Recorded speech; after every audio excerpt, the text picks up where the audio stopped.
"Stop crying, ma'am." The voice was small but firm, cutting through the quiet snowfall. Joanna Vance looked up from her hands, tears still wet on her cheeks, and found three identical faces staring at her with serious expressions.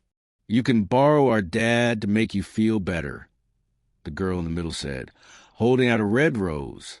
"And us too," another added. "We're really good at making people smile." Owen Daniels froze mid-step, his heart sinking as he watched the 7-year-old triplets, Olive, Opal, and Aura, approach a crying stranger on a park bench. They moved with that synchronized determination they always showed when they decided someone needed saving. The woman stared at them, her expression shifting from raw despair to complete shock. Around them, the park glowed with Christmas magic. Golden lights wrapped around every tree, families strolling past with hot cocoa, children racing between giant decorated evergreens. The entire world seemed wrapped in celebration. But here, beneath the golden archway strung with thousands of lights, sat one woman completely alone in a sea of joy, and his daughters had just offered to lend her their father. Before we continue, please tell us where in the world you're tuning in from. We love seeing how far our stories travel. Owen apologized repeatedly as his daughters led Joanna through the park toward the cafe. The girls didn't apologize at all. They simply held her hands and treated her like a lost treasure they'd been sent to rescue. Joanna went with them because she was too shocked and too tired to resist, and because something about Owen's embarrassed, kind face made her feel safe enough to trust strangers for the first time in 2 years. At the cafe, the triplets ordered hot chocolate with extra marshmallows for everyone without asking permission. They arranged themselves around Joanna at their table like a protective wall, and then Olive asked a question Owen clearly didn't want asked. Why had she been crying? Joanna told him the truth. She explained that it was the second anniversary of her father's death, that he died suddenly 2 years ago from a heart attack, and that she missed him terribly, especially at Christmas because it had been his favorite holiday. She told him how her father had been an architect too, how he taught her everything about design and structure and creating beauty from nothing. He'd been her mentor, her best friend, her biggest supporter, the person who understood her better than anyone in the world. He believed in her when she doubted herself, pushed her when she was afraid, and celebrated every success like it was his own. And then one day, without any warning, he was just gone, and she'd been trying to figure out how to exist in a world without him ever since. The girls went quiet, exchanging glances with each other in that silent language that only siblings share, and then Aura gently told Joanna that their mother had died 3 years ago, so they understood about missing people. The revelation hit Joanna hard. She looked at Owen, who was staring into his coffee with that faraway expression of someone remembering pain they'd learned to live with but never fully escaped, and she apologized for their loss. The girls assured her it was okay to be sad, that their daddy said the people they loved stayed in their hearts forever, even when they couldn't see them anymore. In that moment, sitting in a crowded cafe on Christmas Eve, Joanna and Owen recognized each other as people who understood loss, who knew what it meant to keep living and breathing and functioning when everything inside felt shattered and wrong. Owen shared a bit of his own story then. He explained that his wife, Rebecca, had been diagnosed with aggressive breast cancer when the girls were only 4 years old. She'd fought hard for a year, going through chemotherapy and radiation, and every treatment the doctors could offer. But in the end, the cancer won. She died 3 weeks before the girls turned 5, and Owen had been a single father ever since, trying to be both mom and dad, the 3 grieving little girls, while managing his own overwhelming grief. He told Joanna how he'd thrown himself into creating routines and structure for his daughters, into making their world as predictable and safe as possible. Every day followed the same pattern. Breakfast at 7, school drop-off at 8, pick-up at 3, homework, dinner, bath time, stories, bed. The routine was his anchor, the thing that kept him from falling apart. If he could control their daily life, If he could make everything predictable and safe, maybe he could protect them from any more pain. Maybe he could give them the stability that grief had stolen. Joanna understood that impulse completely. She told him how she'd done the same thing with her work after her father died. She'd taken on project after project, working 70 and 80-hour weeks, using architecture as both a tribute to her father and a shield against feeling too much. Her father had taught her that architecture was about control, about taking raw materials and shaping them into something perfect and permanent. So that's what she did with her life. She controlled everything. Her schedule was planned to the minute. Her apartment was immaculate. Her work was flawless. If she stayed busy enough, controlled enough, perfect enough, maybe the grief couldn't touch her. Except it didn't work that way. The grief was always there, waiting in the quiet moments, in the spaces between tasks, in every Christmas without him. They both realized, sitting there in that cafe, that they'd been surviving but not living. They'd been protecting themselves from more pain by closing themselves off from everything else too, from joy, from spontaneity, from connection, from love. Owen invited her to join them for Christmas dinner, and Joanna found herself saying yes even though every logical part of her brain said she should politely decline and go home to her perfectly controlled apartment. But logic had nothing to do with it. These three little girls and their kind, tired father had cracked something open in her that she kept locked tight for 2 years. They reminded her what it felt like to connect with other human beings, to be seen and understood, and not have pretend she was okay when she wasn't. They drove to Owen's house in his old SUV that smelled like crayons and vanilla air freshener and childhood. The girls sang Christmas carols the entire way, completely off-key but full of unrestrained joy. They sang Jingle Bells 3 times in a row because they couldn't agree on what to sing next, and each version got louder and more enthusiastic than the last. Joanna found herself laughing at their enthusiasm, at their absolute commitment to celebrating even when they couldn't carry a tune.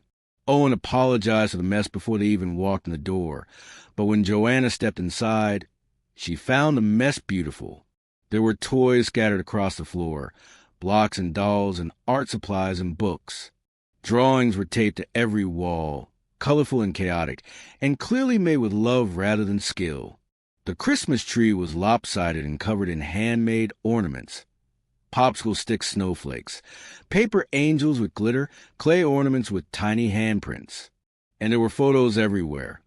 Photos of Owen with the girls as babies, family pictures from happier times, and one large portrait of a smiling woman with kind eyes and the girl's same blonde hair, who Joanna knew must be Rebecca. The house felt alive in a way Joanna's apartment never had. Her home was all clean lines and empty surfaces, designed to architectural perfection, but feeling like a museum where nothing could be touched or disturbed. This house was chaos and color, and love spilling out of every corner. It felt like a place where people actually lived, where mistakes were allowed, where imperfection was celebrated rather than hidden away. It felt like home in a way her apartment never had. Dinner was exactly as Owen promised, chaotic and gloriously imperfect. They burned the ham because the girls distracted Owen with urgent questions about whether reindeer could really fly and how Santa fit down chimneys. The mashed potatoes were lumpy because Olive insisted on helping and added way too much milk, then too much butter trying to fix it. The girls insisted on adding sprinkles to everything, including the vegetables, because in their world, sprinkles made everything better and more festive. The green beans ended up rainbow-colored, and the carrots looked like they'd been decorated for a birthday party. But Joanna laughed more during that meal than she had in 2 years. The girls told her stories about school and their friends and the elaborate imaginative games they played at recess. They asked her a million questions about being an architect, genuinely fascinated by the idea that someone could design entire buildings from scratch. They wanted to know if she'd ever design a castle, if she could design a house that looked like a spaceship, if buildings ever fell down, if she had no math, if she'd ever met a famous architect. After dinner, the girls insisted Joanna help them build a blanket fort. They dragged every blanket and pillow in the house into the living room and constructed an elaborate structure that was structurally unsound by any architectural standard, but absolutely perfect by the standards of childhood imagination. They used chairs and couch cushions for support beams, draped blankets over everything to create walls and a roof, and stuffed the interior with pillows until it was a cozy cave of fabric and comfort. They made Joanna crawl inside with them, and they told her ghost stories that weren't scary at all, but made them shriek with delighted mock fear anyway. They shared secrets and wishes and Christmas hopes. Olive wanted a bicycle. Opal wanted art supplies. Ora wanted a puppy, though Owen had already told her that wasn't happening this year. They asked Joanna what she wanted for Christmas, and she realized she didn't know. She hadn't wanted anything in 2 years except for her father to come back, and that was impossible. Later, after the girls had fallen asleep in their fort, curled together like puppies in a pile of blankets, Owen and Joanna sat on the couch with mugs of tea. The house was quiet except for the gentle sounds of 3 children sleeping and the soft hum of the heater. In that quiet, they talked more deeply about loss and grief and how hard it was to keep going when the person you loved most was gone. Owen explained that after Rebecca died, he'd struggled with guilt. Guilt that he was still alive when she wasn't. Guilt that he sometimes went hours without thinking about her. Guilt that the girls were slowly forgetting little details about her. The sound of her laugh, her favorite songs, the way she sang to them. He'd built his entire life around routine and safety, because routine meant he didn't have to make decisions, didn't have to risk making the wrong choice, didn't have to face the terrifying unpredictability of life. Joanna confessed that she struggled with similar guilt. She felt guilty for being alive when her father wasn't. Guilty when she laughed or felt happy, because how could she feel joy when he was gone? Guilty that her success felt empty without him there to share it. She'd thrown herself into work not just to avoid grief, but because work was the one thing her father had taught her, and completing projects felt like honoring his memory.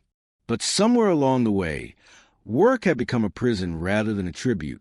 They both realized they'd been living half-lives, going through motions, protecting themselves from pain by avoiding everything that made life worth living.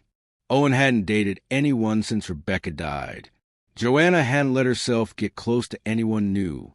They'd both been frozen, stuck in their grief, unable to move forward but unable to let go.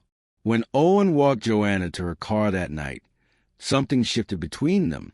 He thanked her for giving his girls such a beautiful Christmas, for being so kind to them, for sharing her own grief so honestly.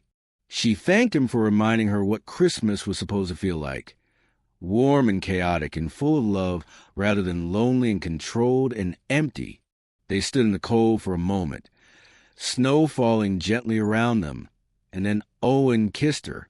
It was gentle and hesitant and full of hope, full of the possibility that maybe they could both start living again instead of just surviving. But the moment their lips touched, panic flooded through Joanna like ice water. Every warning bell in her brain started screaming. She remembered how happy she'd been the morning her father died, how normal that day had started, how she'd kissed him goodbye without knowing it was goodbye. She remembered the phone call that shattered everything. The funeral, the empty chair at Christmas dinner, the crushing weight of loss. Happiness felt dangerous now. Love felt like a promise that would inevitably be broken. Opening her heart meant giving fate another target, another person to take away from her. She couldn't survive that kind of loss again. She pulled away from Owen quickly, apologizing, thanking him again, getting into her car before he could see the tears starting. And as she drove home through the empty streets, she cried again. This time not just from grief over her father, but from fear of what might happen if she let herself love this family and then lost them too. Over the next 3 months, Joanna and Owen began dating carefully. It started slowly, tentatively, like 2 people who'd both been burned learning to trust fire again. Owen would text her good morning every single day, and the simple consistency of it was both comforting and terrifying. The girls would send her pictures of their latest art projects, crayon drawings of buildings they designed, inspired by her work. On weekends, Joanna would visit, and they'd do simple things. Bake cookies that turn out lopsided, go to the park and push the girls on swings, watch movies piled together on a couch under mountains of blankets. Joanna taught the girls about architecture and design. She showed them how buildings were like puzzles, how every piece had to fit perfectly to create something strong and stable. She brought them graph paper and colored pencils and taught them to sketch floor plans. The girls loved it, taking to the lessons with enthusiasm. They started designing their own buildings out of blocks and cardboard boxes, showing Joanna their creations with proud smiles and detailed explanations of what each room was for. The girls taught Joanna how to relax, how to let go of control. They showed her that not everything needed to be perfect or planned, that sometimes the best moments came from mess and spontaneity and saying yes to ideas that made no sense. They taught her how to play again, how to be silly without worrying about looking foolish, how to exist in the moment without constantly thinking 3 steps ahead. They taught her that it was okay to color outside the lines, to build things that fell down, to try and fail and try again. And Owen taught Joanna that she could be loved exactly as she was, sad parts included. He never pushed her to be happier or to get over her grief faster. He never acted like her sadness was a burden or a flaw that needed fixing. He simply made space for her, exactly as she was, grief and all. When she had bad days and couldn't stop thinking about her father, Owen would sit with her quietly and let her talk or cry, or just exist in the sadness. When she had good days and could laugh and play with the girls, he celebrated those moments without treating them like evidence that she was better now. Joanna was falling in love, deeply, completely, terrifyingly in love, and that feeling scared her more than anything had scared her since her father's death. In late March, after a perfect Sunday afternoon spent helping the girls build an elaborate cardboard city in the backyard, Owen told Joanna he loved her. They were standing in his kitchen, the girls playing in the next room, and he said it simply and honestly, "I love you, Joanna. I love who you are, and I love who I am when I'm with you. I love how patient you are with the girls, how you've let us into your life, how brave you are even when you're scared." Joanna froze. She felt the words like a physical weight pressing against her chest, making it hard to breathe. She managed to smile, to say something non-committal like, "That's really sweet," or "This is moving fast," but inside she was drowning in fear. That night, she went home and stared at her phone for hours, unable to respond to Owen's goodnight text, unable to think about anything except how much it would destroy her if she lost him. The next morning, Joanna called Owen and told him she'd been offered a massive architectural project, a commercial complex downtown that would take all her time and energy for the next several months. It was the opportunity of her career, she explained, her voice steady and professional. She'd have to work late nights and weekends. She wouldn't be able to see him or the girls as much. She hoped he understood. Some of it was true. She had been offered the project, a shopping complex with apartments and office space, a mixed-use development that would reshape an entire neighborhood. But she'd also been offered 3 other smaller projects she could have chosen instead, projects that would have been challenging but manageable. She chose the biggest, most demanding one specifically because it would consume her life, because it would give her an excuse to pull away, because if she was busy enough, she wouldn't have time to think about how much she was starting to need Owen and the girls. Over the next month, Joanna threw herself into work with the same intensity she'd used after her father died. She canceled plans with Owen, apologizing and promising to make it up to him later. She worked late every night, buried herself in blueprints and site plans and zoning requirements and structural calculations. She responded to Owen's text hours late with brief apologies. When the girl sent her drawings, she sent back quick thank yous without the detailed responses she used to write. She told herself she was honoring her father's legacy, that he'd taught her architecture, was about control and precision and dedication to craft, and that this project was exactly what he would have wanted for her. She told herself she was being professional, responsible, committed to her career. But the truth was simpler and more painful. She was hiding. She was building a wall between herself and the Daniels family because loving them felt too dangerous, because happiness felt like a setup for devastation. Owen tried to be patient. He understood demanding work. He ran his own furniture restoration business and knew about deadlines and difficult clients. But as weeks passed and Joanna became more and more distant, he started to realize this wasn't just about work. This was about fear. One night in late April, Owen showed up at Joanna's office unannounced. It was past midnight, and she was alone in the building, surrounded by drafts and coffee cups and the glow of her computer screen. She looked up, startled, when he walked in. He didn't look angry.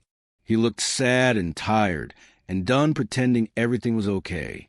He told her he understood she was scared. He told her he was scared too. Scared of loving someone again. Scared of introducing someone new into his daughter's lives only to have that person leave. Scared of trusting his heart to someone who might break it. But he also told her the truth she'd been avoiding. She wasn't building a skyscraper. She was building a wall. She was using her father's world, architecture, control, perfection, professional success, as a shield against life. She was so terrified of losing someone again that she was choosing to lose him now, on her own terms, where she could control the pain.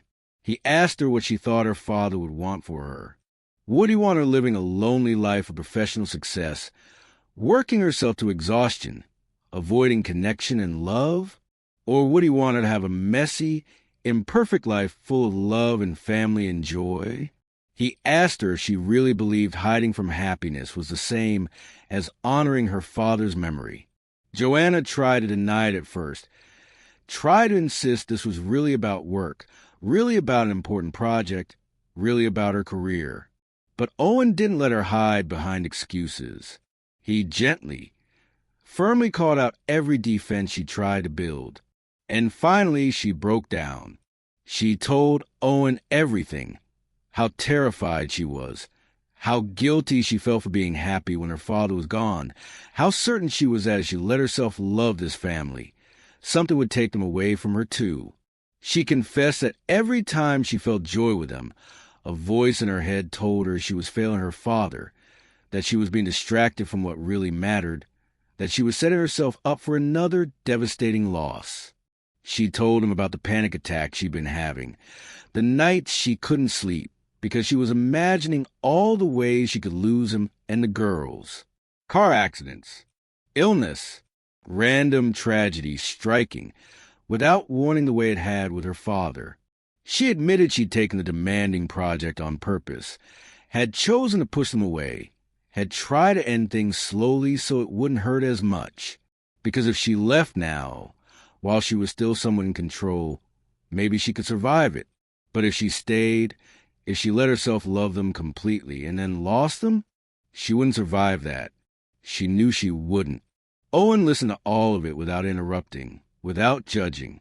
Then he sat beside her and held her while she cried, and he told her something she desperately needed to hear. That her father wouldn't want her to live like this. That the best way to honor someone you loved wasn't to freeze your life in place as a monument to them, but to live it fully, to let their love push you forward instead of holding you back. That protecting yourself from potential pain by avoiding all joy wasn't honor. It was fear. And fear was a terrible foundation for a life. But even as Joanna heard him, even as part of her knew he was right, she couldn't let go of the terror. She promised to try, promised to be better, promised to stop pushing him away. And she meant it. But deep down, the fear remained, coiled tight in her chest like a snake. Over the next few weeks, Joanna did try. She finished the most intense phase of her project and started making time for Owen and the girls again. She showed up for dinner, helped with homework, played games on the living room floor. But there was a distance between them that hadn't been there before, an invisible wall that Joanna couldn't quite dismantle. Owen could feel it. The girls could feel it. And Joanna hated herself for it.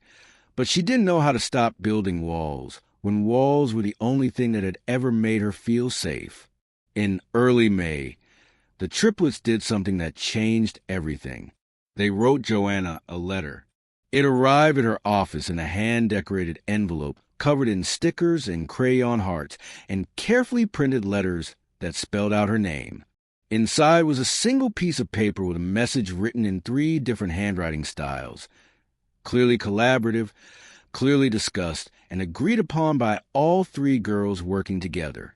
The letter said, "Dear Joanna, did we do something wrong? We miss you. Daddy says you're busy with work, and that's okay. But we think maybe you don't want to be our friend anymore. If we did something bad, we're really, really sorry. We love you so much. Please come back. Love, Olive, Opal, and Aura. P.S. We made you a drawing, but Aura spilled juice on it, sorry." Joanna read it 3 times, tears streaming down her face and making the ink blur. These 3 little girls who'd rescued her from a park bench 7 months ago, who'd share their father and their home and their love with her so freely and completely, thought they'd done something wrong. They thought they'd somehow driven her away. They were apologizing for something that wasn't their fault, taking responsibility for her fear and her walls and her inability to accept love. The guilt was crushing, physically painful, like someone had reached into her chest and squeezed her heart. But more than that, it was clarifying. Joanna realized she'd been so focused on protecting herself from potential future pain that she was creating real, actual pain right now. She'd been so afraid of loss that she created loss deliberately, pushing away the people she loved in the name of self-preservation. And that was worse than any grief she'd been trying to avoid. She drove to Owen's house that evening without calling first, the letter clutched in her shaking hands. When Owen opened the door, she could see the wariness in his eyes, the exhaustion of someone who'd been fighting for a relationship alone, who'd been patient for months but was running out of patience. The girls appeared behind him, their faces lighting up when they saw her, then immediately dimming with uncertainty, unsure if they should be happy or guarded. Joanna asked if they could all talk. They sat in the living room, Owen on the couch, the girls on the floor in front of her sitting in a row like they were waiting for judgment, and Joanna told them the complete truth. She explained that she hadn't pulled away because of anything they'd done. They'd been perfect, all of them, more wonderful than she'd ever imagined family could be. She'd pulled away because she was scared, terrified actually, of how much she loved them. She told them that when her father died, it felt like her whole world collapsed, like everything solid and safe and certain was suddenly gone, and she'd been so afraid that if she loved him and then lost him, she wouldn't survive it. She'd been trying to protect herself, but all she'd done was hurt the people she loved and make herself miserable in the process. Then she said something she'd been thinking about since Owen's confrontation, something she'd finally begun to understand.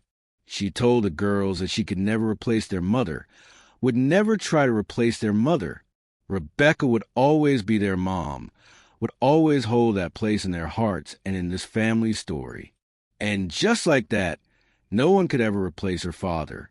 James Vance would always be her dad, would always be the person who shaped her into who she was. But maybe, she said carefully, choosing her words with precision, there was room in their family for someone new, not to take anyone's place, not to erase anyone's memory, but to add something different, a new kind of love that didn't compete with or diminish the old love, extra love, as Aura had once called it. The girls were quiet for a long moment, processing. Then Olive, always a spokeswoman, said something wise beyond her 7 years. "We don't need a new mommy. Our mommy is in our hearts forever, and nobody can take her place." But we do need you, Joanna. We need you to be you. Opal added, you could be our best friend who stays forever. You could be our grown-up friend who teaches us things and plays with us and loves us. And Aura finished, you could be our extra love. That's what I call you in my head. Our extra love that came when we needed it.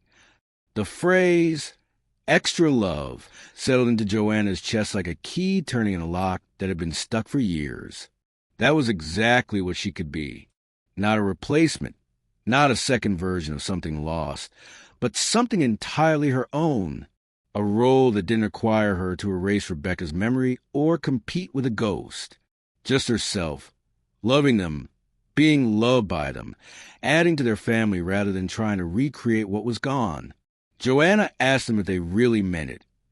If they really wanted her in their lives, knowing she was sometimes scared and sometimes sad, and sometimes didn't know how to be what they needed. All three girls said yes immediately, without hesitation, without qualification, because children have a gift that adults often lose, the ability to accept people exactly as they are, flaws and fears and broken pieces included. Then Joanna turned to Owen and apologized. She told him she'd been wrong to run, wrong to hide behind work, wrong to act like protecting herself was more important than protecting what they were building together. She told him she couldn't promise she wouldn't be scared sometimes, couldn't promise the fear would magically disappear, but she could promise to stop running from it. She could promise to stay and fight through the fear instead of letting it win. She could promise to choose them every day, even when choosing them felt terrifying. Owen forgave her because that's what you do when you love someone. Not because they're perfect or because they never hurt you, but because they're trying, because they're showing up, because love means choosing each other even when it's hard. That night, Joanna stayed for dinner. And the next night, and the night after that, slowly, she started integrating herself into their lives in real, practical ways. She started keeping a toothbrush at Owen's house. She started picking the girls up from school when Owen had work appointments. The girls started calling her when they needed help with homework or wanted to tell her about their day. Slowly, carefully, over weeks and then months, Joanna let herself become part of this family. She stopped treating their love like something fragile that would shatter, like something temporary that would inevitably be taken away. She started treating it like something she could trust, something solid she could build on, something that might actually last. It wasn't perfect. Joanna still had moments of fear, still had days when the old anxiety would creep back in. She'd see an ambulance and imagine Owen in an accident. She'd wake up from nightmares where the girls disappeared. The grief for her father still hit her sometimes with overwhelming force, especially on anniversaries and holidays. But the difference was she didn't face those moments alone anymore. She had Owen, who understood loss intimately. She had three little girls who reminded her every day that love wasn't something to fear. It was something to celebrate, something to hold on to, something worth the risk. And most importantly, Joanna started to believe that choosing this family wasn't a betrayal of her father's memory. It was an honoring of it, because her father had loved her fiercely, had wanted her to be happy, had spent his life teaching her to build beautiful things. And people who love you don't want you to stop living when they're gone. They want you to live fully, to love bravely, to build a beautiful life even in their absence, maybe especially in their absence. Christmas came again. 1 full year since 3 little girls in Santa dresses had approached a crying woman on a park bench and offered to lend her their father. Joanna and Owen had been together for 9 months now, officially, completely, without walls or running or fear. The girls had fully adopted Joanna as their extra love, and she'd settled into the role beautifully, comfortably, like putting on a piece of clothing that fit perfectly even though she'd never known her size before. She wasn't their mother, and she didn't try to be. She was something uniquely hers. Part friend, part mentor, part family member who showed up for every school play and soccer game and bedtime story, who bandaged scraped knees and helped with math homework and listened to elaborate stories about playground drama. On Christmas Eve morning, Owen told Joanna they had a surprise for her. The girls were practically vibrating with excitement, bouncing on their toes and exchanging knowing glances, but refusing to spoil the secret. They were dressed in the same Santa dresses they'd worn a year ago, now a little too small and a little too short, but still beloved and perfect for the occasion. They bundled into the SUV and drove to the park, where everything had started. The park looked exactly as it had a year ago. Golden lights wrapped around every tree, massive decorated evergreens, families walking through the snow, the scent of hot chocolate and roasted chestnuts drifting through the cold air. Christmas carols played from hidden speakers. Children shrieked with joy on the sledding hill. The whole scene was like something from a holiday movie, almost too perfect to be real. Owen led Joanna to the specific bench where she'd been sitting that night, the bench where her life had changed, where 3 fearless little girls had decided she needed saving. The bench looked the same, weathered wood and iron, positioned beneath the golden archway with its thousands of twinkling lights. But there was something new on the bench now, a small brass plaque, beautifully restored and affixed to the wood with care. It read, "Here, hope begins again, borrowed Dad." Joanna's eyes filled with tears instantly. Owen explained that he'd made the plaque himself in his workshop, had spent weeks getting it exactly right, had wanted to mark the place where their family had started. He told her this bench would always be special to them, would always remind them that sometimes the most important moments in life start with someone being brave enough to offer kindness to a stranger. Then, before Joanna could fully process what was happening, Owen knelt down in the snow in front of her, and all 3 girls knelt beside him, forming a line, all 4 of them looking up at her with love and hope and nervous excitement. Owen took Joanna's hand, and his voice was steady but emotional when he spoke. He told her that 2 years ago, on this exact spot, his daughters had seen a stranger crying and decided to lend to their father for one evening. They'd offered their family to someone who needed it, who was lost and grieving and alone. And that one act of kindness had changed all their lives forever. He told her that over the past year, she'd become part of their family in every way that mattered. She'd shown up for them consistently, had loved his daughters fiercely, had been patient with all of them as they figured out how to be a family. She brought laughter back into their house, had reminded him what it felt like to love someone, had shown his girls what it looked like when adults worked through fear and chose love anyway. And tonight, he said, all 4 of them wanted to ask her something important. They didn't just want to borrow her anymore, didn't just want her to be their extra love who visited and helped and cared from a distance. They wanted her to stay. They wanted her to be permanent. They wanted her to choose them the same way they'd chosen her. Owen pulled out a small velvet box and opened it to reveal a simple but beautiful ring, a platinum band with 3 small stones, one for each girl, arranged in a delicate cluster. "Will you marry me, Joanna?" he asked. "Will you marry us? Will you choose this imperfect, chaotic, beautiful family, and finally let us choose you back?" Before Joanna could answer, each girl added her own request.